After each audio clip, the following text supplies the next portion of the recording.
it's Jessica. Welcome back to the Not Carrie Bradshaw YouTube channel. In this video, we're going to discuss the reunion for season 2, Summer House Martha's Vineyard, that took place in Andy's clubhouse. They just slid down to the studio and looks like there was no budget. And that has a lot of implications, but I can't say that it looked like Andy had a lot of chemistry with this cast, which always makes for a good reunion. But this did leave a lot to be desired, not just in the set design, but there were some things that I felt like we should have gotten into that we really didn't. And I was like, is there going to be a part 2? And I say that as someone who is very annoyed with the fact that there are like multiple parts to reunions for reality shows where they draw them out for like a month. Wrap that shit up. But this one, I'm like, so we're not going to talk about this or this or this. We just going to skate past that. So let's just go through the whole cast. Alex didn't give us a whole lot except for the fact that he is over Summer. Like, he's over her antics and how tasteless she brought it to the group that they were sleeping together. The conversation about whether or not he's a fuckboy, I don't know if Alex... He's just there. I feel like you have to have more of a personality to be a fuckboy. I just don't know. I feel like he's just tall and decent looking, and people just kind of project a personality onto him or an identity onto him. I don't see that there's a whole lot there, but okay. I am really here for Noelle. I am rooting for Noelle. I like that Noelle did not let Summer skate past anything with her. I like that she's keeping her boundaries with that friendship. You showed me who you were. I'm being cautious moving forward. We can coexist, but you will not burn me a second time. I really admire Noelle for having those personal boundaries and maintaining them. Those are really hard to do, especially when you love and care for people, but they're not handling you with the care that you deserve, require, desire, whatever. Good for Noelle, rooting for her. I'm happy that Summer saw her behavior and was moved by it. I'm happy that she felt embarrassed because that shows some signs of self-awareness. But I still think that Summer was handled very differently from Mariah. Summer has been verbally and physically abusive with the cast, and I just don't think that she really was held that accountable for it. I'm hoping that the tears were sincere and that she wants to move forward in a different direction, being more vulnerable with people who she trusts so that she can say, hey, I'm having a hard time, I need help, instead of pushing it down and then blowing up on people. Like, that's not fun or cute. Preston, I have been rooting for Preston and Noelle this whole season, but a lot of people on Twitter felt that Preston doesn't have the same smoke for Jordan as he does for Bria, doesn't have the same smoke for Summer as he does for Bria. And I think that people are hinting at the fact that maybe there's a colorism thing here. I'm not sure. Of course, we can never discount that. I don't understand Preston's relationship with Bria because he seems to be the only person who actually holds Bria accountable. And I can say that I find it interesting that he doesn't seem to do that with Jordan. For me, Jordan was not held accountable for her behavior this entire season. Or on this reunion. It seems like we just completely skipped over the fact that people did take issue with the way she spoke to them. We didn't talk about her confrontation with Alex because Alex felt a way Jordan felt a way about Alex from last season, and that whole confrontation that they had, was that ever resolved? I think Jordan really skated by this season and this reunion, and I guess I'm in a place where I'm just like, start bullying people back. I have always kind of felt that way. Like, I remember like being younger and people being bullies, and I never bought into the, oh, just ignore them. No, bully them back. If you go low, I'm dragging us to hell. What we talking about? That's just me. God's still working on me. I'm still in therapy. But like, no, like, why do Bria and Jordan get away with talking to people crazy? I did not like that Andy didn't seem to bring either of those conversations up, and they really needed to be addressed, resolved. Say something. I'm leaving with something. Okay. So still rooting for Preston, but I don't even understand why he and Bria are even trying to have a closer friendship. They don't like each other. And I think Bria doesn't really see it for Preston because Preston will hold Bria accountable where no one else will. And I'm going to leave that at that. Oh, okay. And Bria, I guess it makes sense that Bria is sticking around for Simon because he's a multimillionaire. But I feel like, how do I say this? If you're the kind of woman who puts financial security first, not saying that she is, but let's say hypothetically, if you're the kind of woman who puts financial security first, there's a lot of men out here that are willing to be in that kind of a transactional relationship with you who won't also make you endure bouts of racism on your own. I just feel like if you're willing to hang out in certain spaces to attract a certain kind of person, you're not really in this for love. You're in this for security. That is valid, especially in a capitalist society. There is a relationship between privilege and love, or like love as a luxury. That's something that I'm still thinking about. I kind of want to write a piece about it, but I haven't settled my thoughts on it. That's valid if that's what you want to do. Said that to say, I feel like there are better options than Simon. I'm not really seeing it. I'm not. They don't seem to, their communication, not even from a language barrier perspective, they don't ever really seem to be having conversations of very much substance. You want to live your whole life like that? What can you ever really actually talk to this man about? And then saying that he's here for clout.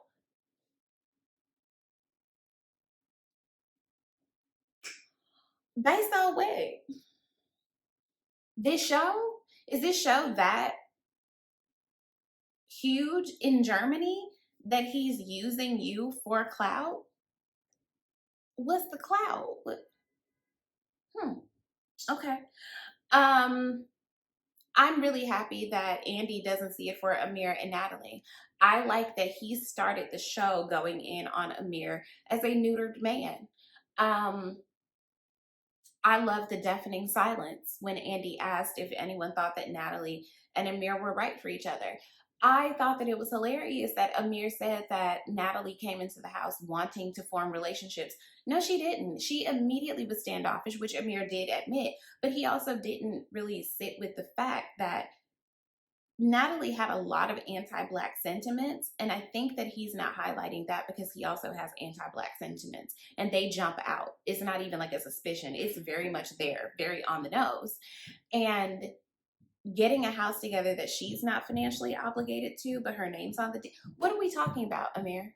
What are we talking about? And then if you're dating a person as a man, speaking heteronormatively, if you are dating a woman who makes more money than you, yeah, you can be secure in that. But regardless, why is that woman highlighting that in a crowd full of people? It would have been weird if the roles were reversed and you called her a broke bitch in front of a crowd of people that are your friends. She went out of her way to emasculate you on several different occasions, and on it's so fascinating to me how women like Natalie are perceived to be so much more easygoing, and they'll rock with you and they'll grind with you. Like, you know, Black women have this reputation of we want too much and we need to lower our standards and we're too demanding and we're not kind.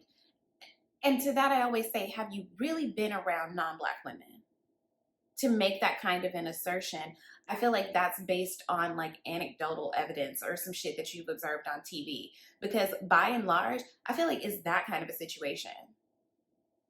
That she has no respect for Amir, and Amir has no respect for himself. So he's just along for the ride and like wants to marry this person who wasn't nice to your friends, doesn't seem to be nice to you, and she doesn't trust you. That he kept projecting his insecurities and Natalie's insecurities onto Nick's relationship. Very strange behavior. I still maintain that there is nothing wrong with looking, especially when a person is naked and standing next to you. What was Nick supposed to do? It's not like he was like Jim Carrey the mask, eyes popping out, tongue rolling out of his mouth. But if there is a nude person next to you in close quarters, what are we talking about here? I still have a hard time seeing where Nick was like this hypersexual monster. And I'm glad that he looked back at the show and said like he wanted to make some changes. Great. But what did he do that was wrong? I don't know. And some people are saying like they want Nick to come back to see what he would be like as an actual single person since he and Tasia broke up. I said that their relationship was weird, but I don't see Nick as being this, like, I don't see Nick as being a fuckboy, but maybe I'm missing something. I also thought that it was interesting that they talked about Amir warning Natalie that Summer is touchy feely. I have friends who like are tactile when they talk to you. I don't mind. Like, I'm an affectionate person, that doesn't bother me. And I'm trying to think, like, if my partner was friends with somebody who was really touchy feely, would I be uncomfortable with that to the point that he would need to preemptively let me know? I don't know. Like, I wouldn't want to be that insecure of a person. I'm just not sure. But everybody doesn't like to be touched. And that is okay. We respect boundaries and consent around here. Perfectly fine. But Amir just seems to be on eggshells. And that does not a happy life make. Like, are you being yourself? Is this your happiest self? Like, whatever. Um, Shanice didn't give us a whole lot. Summer once again told her that she couldn't dress well, and it's like, okay, do any of you like each other? What are we doing? We didn't hear. Well, Shanice did get another job, but come to find out, she's just sleeping with these men of wealth and means just to sleep with them. So you're not getting. What are you getting out of it besides sex? Is that,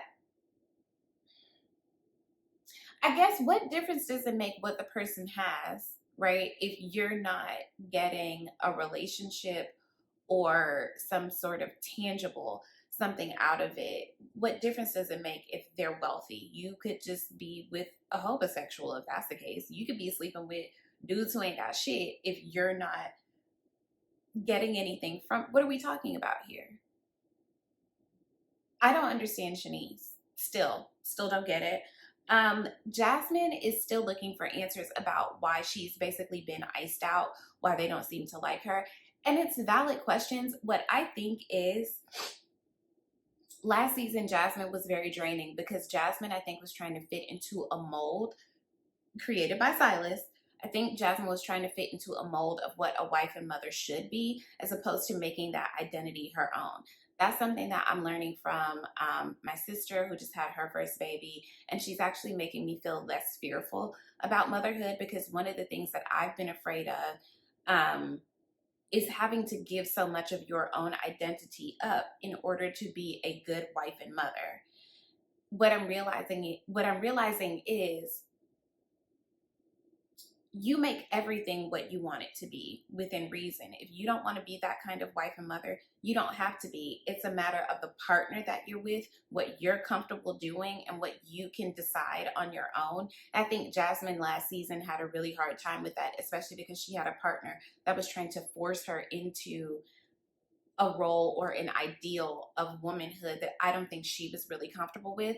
And looking at this group this season, I don't think they had the emotional intelligence or capacity to hold space for her through that. And I recall people trying to talk her through it, but I think that I think Jasmine herself was trying really hard to be what she thought she should be, as opposed to, well, who am I? And I hope that she's getting a little bit more secure in that identity. But said that to also say, I think Jordan wanted Jasmine to always be her turn up friend. Your friends will change when they get in and out of relationships. That's okay, given that they're still nurturing their friendship with you. But I have friends that meant a whole lot to me that we used to talk all day, every day. When they got in relationships and started having kids, that shifted. Their priorities are different. That's one of the things that makes being a single woman with partnered friends hard, is that you get deprioritized. The good thing is, there's a world full of people who do have space for you, that are single, that are partnered, that are, everywhere on the spectrum. When you accept that, like, okay, that's where this friend is, I swear to you, God, the universe, whatever you believe, will make space for new people to come in. So you don't have to have like this bad blood with anybody. It's just they're in a different phase of life.